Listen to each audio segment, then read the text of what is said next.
Everyone, नमस्कार, जय Jagannath. Welcome to my channel Astro Shiksha. So आज हम डिस्कस करबा को जाउछे अबाउट धनु लग्न बा सैजिटेरियस लग्न विषय रे। लग्न मीन्स बर्थ टाइम रे जो राशि पूर्व दिग को राइज करथाय से हे जाय लग्न राशि। आमे या को असेंडेंट साइन बा राइजिंग साइन भी कहितांती।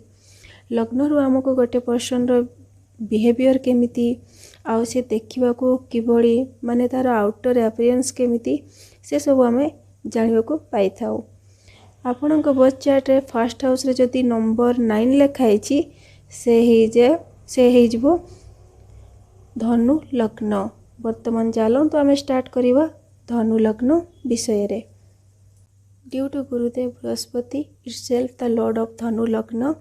ये लग्नर व्यक्ति प्रायतः रिलीजियस थांती from their childhood days because Guru Brihaspati गोटे स्पिरिचुअल प्लानेट हायर विस्टम को दर्शाई थांती आउ ये गोटे फिलोसॉफिकल को भी दर्शाई थांती। सो ए माने बहुत स्पिरिचुअल अटंती। ए लग्नर व्यक्ति चाइल्डहुड टाइम रे बहुत सारा डिजीज को फेस करथांती। इवेन गुरु जदि फर्स्ट हाउस रे अछंती को भी लग्न रे से लग्नर व्यक्ति भी चाइल्डहुड टाइम रे कोल्ड कफ से रिलेटेड डिजीज या किसी भी ज्वर ये सब बीमार सब बड़े फेस करथांती। Usually this people don't feel healthy life during early life but यांकर चाइल्डहुड टाइम रे एजुकेशन फील्ड बहुत भलो थाए। ड्यूरिंग स्कूल टाइम ए लग्नर पिला अटेंटिवली स्टडी प्रति ध्यान भी देथांती। They usually score good this time but बहुत सारा क्विज साइंस एग्जीक्यूटिव ए सब रे भी भलो परफॉर्म भी करथांती। खास करी टेक्निकल जिनिस जोठी लॉजिक थिबो जेमिति कि मैथ ए सब रे बहुत भलो भावे जल्दी ग्राफ्स करि पाइथांती चाइल्डहुड टाइम रे। काहेकि ना 5th हाउस को सतबरे रूल करथांती एरीज। किंतु एजुकेशन रो डिस्टर्बेंस तबे हेई थाए जेबे माने लॉन्ग टर्म माने ड्यूरेशन रो कोर्स किछि करथांती जेमिति कि engineering CA where time needs more than 3 years. They totally distracted from education, be it for family life or love life, whatever the reason is, they feel stuck there because in this time Saturn आउ राहु रो energy आसी जाई थाए। कहीं long time duration थाए तो एमानकर generally से time रे एनर्जी थाए आउ बोथ राहु और सैटर्न धनु लग्न पई मैलेफिक प्लानेट अटंती। They usually don't give good results here most of the time. So से माने प्रॉब्लम्स फेस करथांती। These peoples are too much emotional due to their family issues and sometimes because of their mother. केबे केबे mother को सह good terms थिबो या न थिबो तो केबे केबे तांकर हेल्थ को नहीं से इमोशनली ड्रेन फील करती नॉर्मली। यांको 6th हाउस को रूल्स करछंती वृषदेव। वृष टॉरस साइन अछि जोरा कि फैमिली लाइफ निज पड़ोसी एमन को दर्शाई थाए। आउ एटा रही गला हमर 6th हाउस रे सेति पई फैमिली इश्यूज पड़ोसी को सहित झगड़ा ए सब ए लग्न सहित प्रायतः देखा जाए। ता सहित मून 8th हाउस को रूल करछि। कैंसर साइन जो धनु लग्नर 8th हाउस रे अछंती सेति पई यांको इमोशनल फ्लक्चुएट बहुत टाइम होई थाए। चंद्रदेव कालपुरुष कुंडली रे 12टा हमर जो हाउस अच्छी ताको ट्रांजिट करबा को मिनिमम 24 डेज लागे। माने in every 2 days moon transit करथांती। सो एमानक इमोशन भी आज इमोशनली वेरी हैप्पी आउ स्ट्रांग ग्रेट फील करथबे तो नेक्स्ट 2 डेज पर से माने इमोशनली टोटली ड्रेन फील भी करि पारंती। आउ ये डिपेंड करे टोटली मून उपरे तार प्लेसमेंट केमिति अछि कुंडली रे सेटा बहुत इंपोर्टेंस थाए। जीवन रे सेबे आपण माने उन्नति करिथांती जेबे आपण घर ठो दूर रे रही थांती। आउ जदि घरे रही काम करबा को आपण चाहिबे ताले सेथिरे किछि डेवलपमेंट देखि परिबे नाही।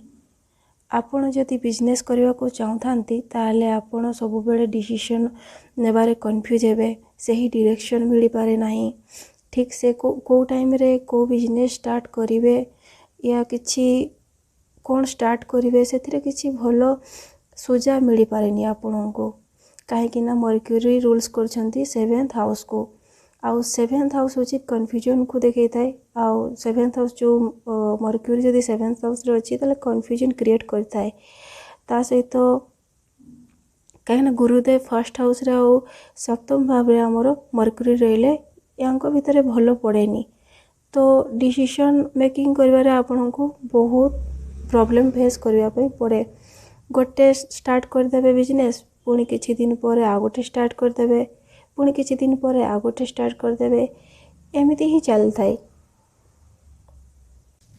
जेहेतु सेकेंड हाउस एठी कैप्रिकॉर्न साइन अच्छी माने मकर साइन अच्छी आपण जन्म होगा परे आपण देखिथिबे घरे लुहार जिनिस किछि बिजनेस या लुहा जिनिस रो वृद्धि होता है या फिर किछि मेसिनरी जिनिस रो वृद्धि होइथिबो आंसेस्ट्रल प्रॉपर्टी आपण को पाखरे जथेष्ट मिली जाई थाए आपण को पाखरे थाए जन्मरो ही land property bank balance enough थाए गोटे इजी लाइफ पई जेति की दरकार सेति की आपण मान को बाय बर्थ मिली ही जाई थाए ए लग्न रे व्यक्ति कहा अंडर रे काम करबा को चाहती नहीं कहीं कि ना से स्ट्रिक्टली कहा अंडर भी बांधी हेबा को केबे भी चाहती नहीं कि सेमाने स्ट्रिक्टली बांधी ही रही भी पारिबे नहीं कहीं से फ्रीडम लवर थांती सेमाने सबुबले फ्रीडम चाहि थांती वर्क लाइफ हो या बिजनेस लाइफ हो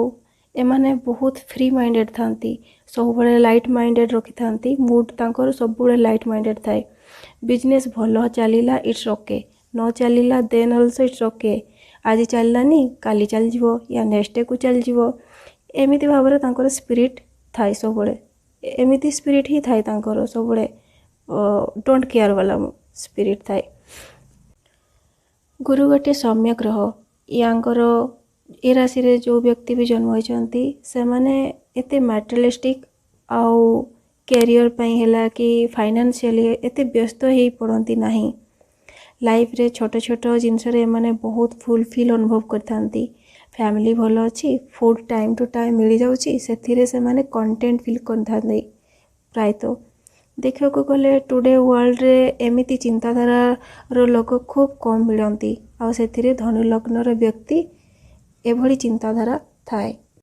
ए लग्न रो व्यक्ति बहुत ही फिलोसॉफिकल थांती they love to exchange views ideas on spiritual matters एमाने बहुत जेनरस भी थांती they can go out of their way to help others आ एमाने देखिबा को फेस तांकर टिके ब्रॉड थाए स्माइली फेस थाए आउ ठीक ठाक लुक्स थाए बहुत इनोसेंट थांती तांकर फेस कामनेस थाए गोटे चेहरा रे जनरली एवरेज टू टोल तांकर हाइट थाए if you talk about love matter एमाने बहुत लॉयल थांती आउ कमिटेड भी थांती टुवर्ड्स देयर पार्टनर जनरली एमाने इंटेलिजेंट आउ इंटेलेक्चुअल व्यक्ति प्रति अट्रैक्टेड होती रादर देन फिजिकल अपीयरेंस जेहेतु लग्नर लॉर्ड होचंती जुपिटर आ 7th राशि रूलर होचंती मर्क्यूरी बा बुध देव एमाने इच अदर गोटे एनिमी साइन ए लग्नर व्यक्ति पार्टनर ठू टिके ओवर एक्सपेक्टेशन रखी थांती सेथिफाई मिसअंडरस्टैंडिंग भी क्रिएट होता है एथिला आम धनु लग्न विषय रे केमती लागिला आपण निश्चय कमेंट करी कहिबे please subscribe my channel thank you.